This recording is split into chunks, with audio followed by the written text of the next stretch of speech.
त्यावेळेला त्यांनी मंडल आयोगाची स्थापना केली। कारण का प्रत्येक जातीला आणि धर्माला प्रत्येक नेतृत्व करण्याची संधी भेटावी।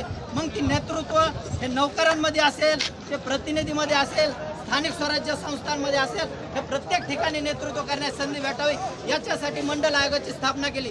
10 वर्ष या आयोगानं गावाखेड्यामध्ये जाऊन, वस्ती वाड्यावर जाऊन, तांड्यावर जाऊन हे सर्वे केले। ज्या वेळेला व्ही.पी. सिंगाचं सरकार आलं त्यावेळेला आपल्याला न्याय हा आपल्याच माणसानं दिला आणि मंडल आयोगाच्या शिफारशीनुसार मंडल आयोग या देशामध्ये लागू केला गेला। हे मंडल आयोग कशाच्या बेसिसवर लागू केला गेला तर जी लोक भटके विमुक्त आहेत, जी लोक दुसऱ्याच्या कामाला जातात, जी लोक दुसऱ्याच्या जमिनी कसतात, जी लोक दुसऱ्याच्या दारामध्ये खेट्या घालून त्यांच्याकडे भिक्षा मागून खातात, अशा लोकांना न्याय दिला गेला होता। पण ज्या वेळेला सरदारक्या होत्या, ज्या वेळेला देशमुख्या होत्या, ज्या वेळेला पाटीलक्या होत्या, त्यावेळेला का मग आम्हाला पाटीलकीमध्ये सामावून घेतलं नाही? त्यावेळेला का आम्हाला देशमुखा दिल्या गेलेल्या नाही?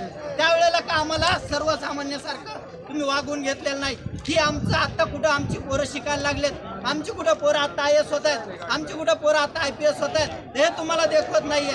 जर का तुम्हाला खरंच ओबीसी द्यायचं असेल तर माझ्यासारख्या एका सामान्य घरातल्या पोराच्या कडून तुम्हाला माहित नाही की आम्ही ओबीसी मध्ये घ्यायला तयार आहेत, पण प्रत्येकानं आमच्या जात बदलण्याची शपथ घेऊन आमच्या जातीत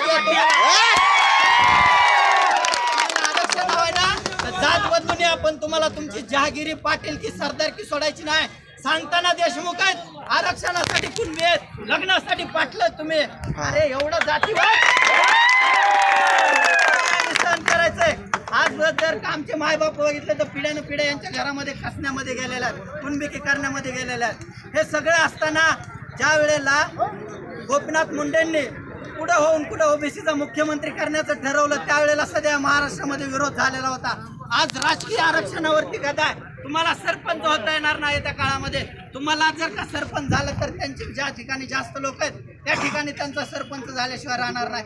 ज्या ठिकाणी आपलं काही अस्तित्वच नाही त्या ठिकाणी आरक्षण